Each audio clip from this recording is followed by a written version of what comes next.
Mesdames et messieurs les élus, chers collègues, mesdames et messieurs les bénévoles des associations, mesdames et messieurs les représentants des services publics, mesdames et messieurs les représentants des cultes, chers Hermontois, chers amis, notre mandat a débuté d'une façon inattendue et cela continue. Organiser une traditionnelle cérémonie de vœux n'aurait pas été autorisé. Je suis pourtant convaincu que vous avez autant besoin que moi de vous retrouver, comme on apprécie de le faire chaque année en janvier. Nos liens tissés depuis 25 ans sont forts. Ils résisteront à cette épreuve, j'en suis certain. Le côté positif de cette période inédite, c'est que nous sommes obligés de nous réinventer. C'est donc par vidéo et via les réseaux sociaux que je vous retrouve toujours avec autant de plaisir afin de vous rendre compte de l'action que nous menons avec mes adjoints et les conseillers municipaux au service de notre population. Bien plus qu'une cérémonie de vœux, c'est un moment privilégié pour m'adresser à vous. Nous avons été élus pour mener un programme et il est légitime de devoir vous informer de l'avancement de celui-ci. Plutôt que de vous parler de politique ou de l'actualité nationale qui me désespère, je vais appliquer un slogan publicitaire de France Bleu que je trouve génialement vrai. Ici, on parle d'ici. L'année 2020 nous a montré combien il était important d'être solidaires. Nous le sommes depuis 9 mois. Nous avons remporté les élections en mars et nous avons été installés seulement en mai. Impossible pour nous de commencer à agir légalement puisque la situation était administrativement bloquée et nous étions confinés. Que faire pendant cette période troublée et agitée, incertaine et surtout anxiogène? Vos élus de la majorité municipale ont assumé leur rôle et ont su créer une véritable entraide en prenant soin des plus vulnérables, en téléphonant quotidiennement aux personnes isolées, en mettant en réseau des bénévoles pour faciliter les courses alimentaires ou pour aider dans les démarches administratives, en réalisant des blouses pour les soignants, en étant à l'écoute des Hermontois inquiets. Les 67,2% d'Hermontois qui ont voté pour nous savaient que nous étions capables d'assurer les missions que doivent remplir des élus d'une commune. Ils ne s'y sont pas trompés. L'unité qui est la nôtre est une force pour notre commune. À la sortie du confinement, nous avons remercié les médecins et les infirmières ainsi que les personnels des services publics qui ont continué à servir la population. Tous ces héros du quotidien qui ont porté secours avec beaucoup de mérite. Nous avons été le trait d'union entre les représentants des cultes pour célébrer la mémoire des défunts qui n'ont pas pu avoir un enterrement à la hauteur de la peine immense de leur famille. Ce fut un moment chargé d'émotions et de générosité que nous nous devions de partager avec nos Hermontois. Le respect du travail et le devoir de mémoire sont des valeurs fondamentales qui sont les nôtres. Je sais que beaucoup d'entre vous ont regardé les délégations de mes adjoints de près et qu'ils n'ont pas retrouvé les contours habituels. En effet, depuis que nous sommes élus, nous avons amorcé une nouvelle façon de travailler. Normal, me direz-vous. Qui dit nouvelle équipe, dit nouvelle organisation, nouvelle méthode, mais aussi nouveaux projets et nouvelles ambitions. Et ça, nous n'en manquons pas.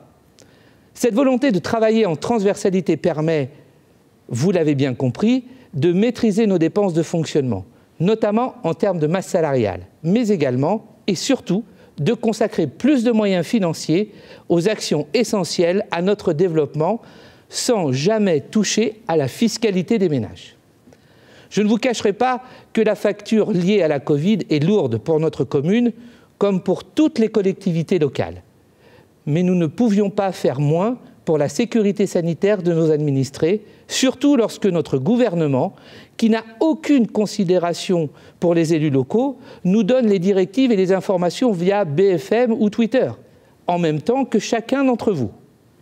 J'ai lu et entendu toutes les critiques que certains ou certaines ont, sans bouger de chez eux, émises à notre encontre. Sauf que nous étions sur le terrain. Nous avons activé nos réseaux, trouvé des solutions et remonté nos manches. Car la solidarité ne se réalise pas sur les réseaux sociaux, elle se vit et se construit. Depuis le premier confinement, je m'inquiète de l'impact psychosocial de la crise sanitaire sur nos Hermontois. des plus jeunes aux plus âgés. Notre équipe est restée résolument positive et engagée. Nous avons continué à programmer des festivités avec des protocoles sanitaires stricts. Festivités comme la mythique fête des vendanges ou notre traditionnel banquet des seniors, qui nous ont demandé un investissement énorme, ainsi que celui des bénévoles et des agents municipaux. Malheureusement, ces animations ont été annulées au dernier moment par décision préfectorale. Ne vous inquiétez pas, ça n'est que partie remise. Nous avons organisé également un été éducatif et solidaire pour que chacun et chacune d'entre vous, restés à Ermont, puisse apprendre en se divertissant. Nos enfants ont pu poursuivre leur apprentissage en s'amusant. Les familles ont pu se divertir avec les différents spectacles de rue et le cinéma en plein air. Toutes les générations ont pu faire du sport dans la bonne humeur. Nous avons animé tous les quartiers et nous avons voulu une ville joyeuse pour tenir tête à la morosité post-confinement. Les professeurs du nouveau conservatoire ont donné des cours en ligne. Ce fut un service fort apprécié et très suivi qui a maintenu le lien. Ils ont, comme l'ensemble de notre administration, innové. Notre nouveau conservatoire, parlons-en, cet établissement qui exhibe fièrement ses murs dorés à côté de la ferme pédagogique est le symbole de notre volonté culturelle et artistique. J'espère vivement qu'il pourra, comme notre théâtre, recevoir rapidement des cours normaux, des spectacles vivants, tout simplement de la vie. N'oublions pas que la culture est un bel outil de rayonnement. Cet été encore, nous avons poursuivi les travaux dans les écoles pour deux raisons.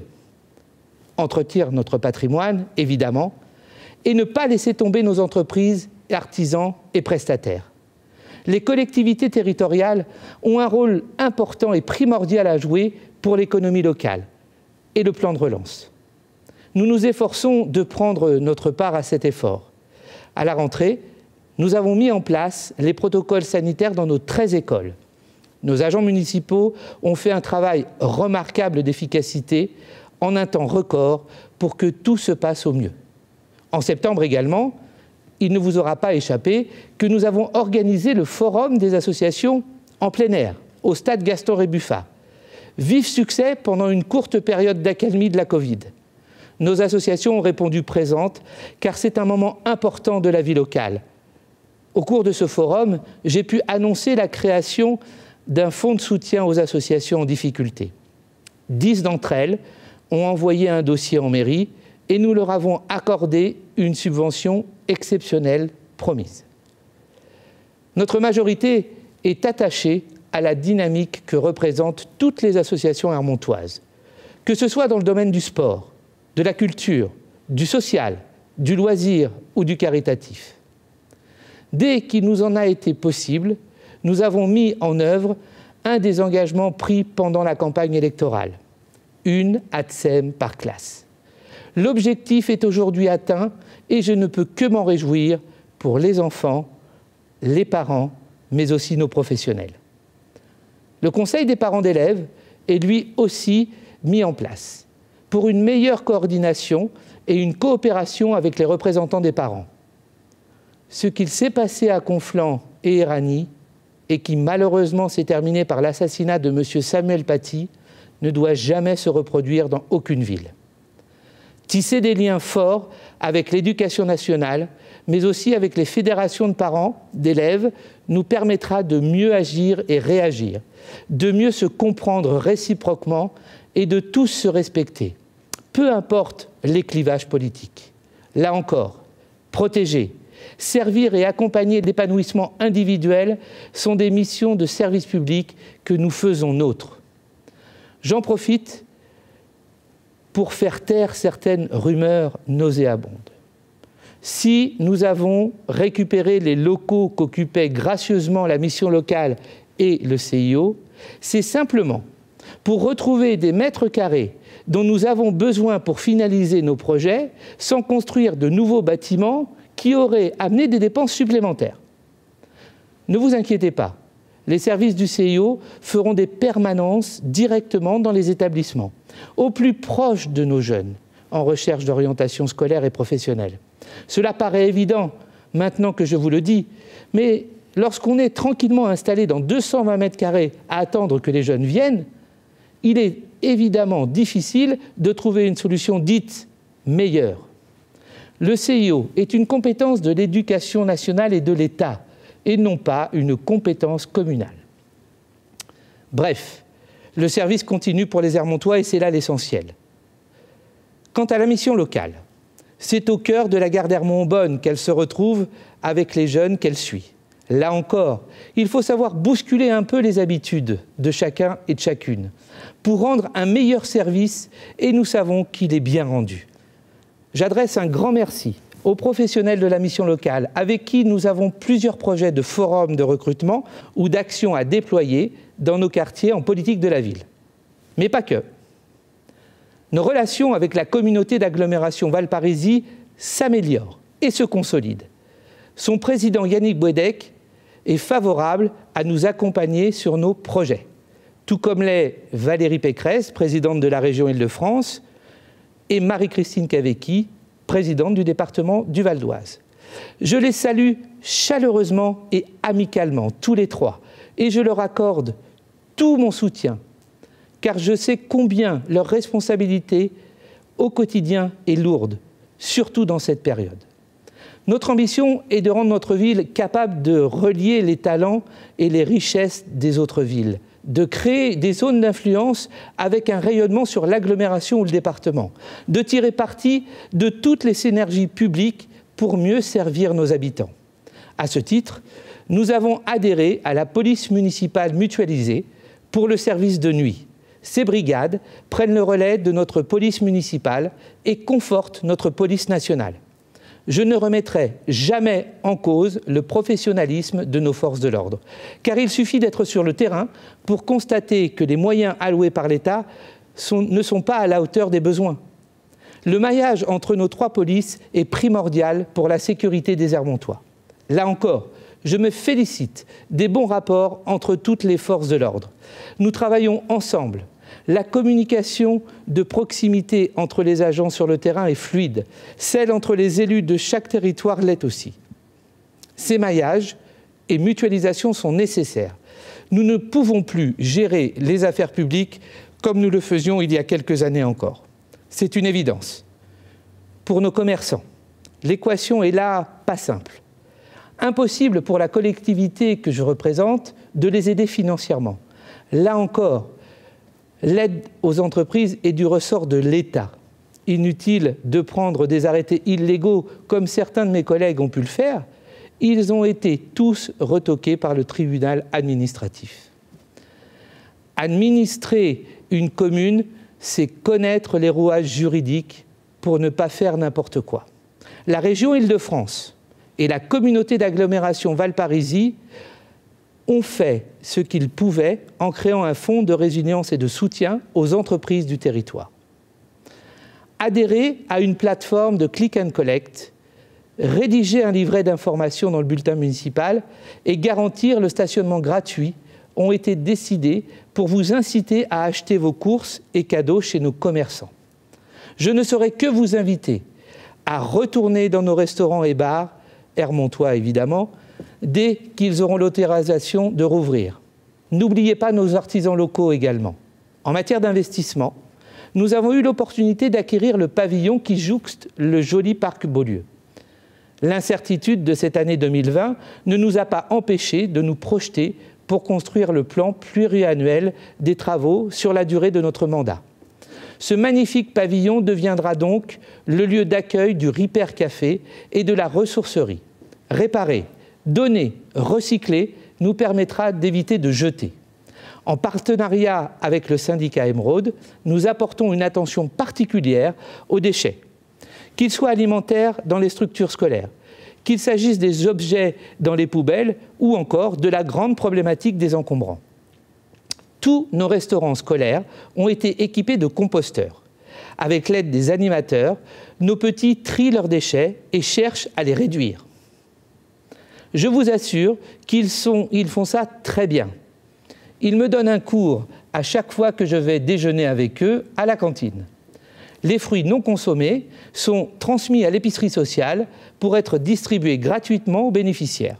C'est une action généreuse pour laquelle nous avons tous voté unanimement. Au-delà de l'impact sur l'environnement, la facture s'allège avec les tonnes de déchets évités. Il en est de même avec les objets et les meubles. C'est pourquoi nous ambitionnons d'agrandir notre Ripper Café et d'y adjoindre une ressourcerie.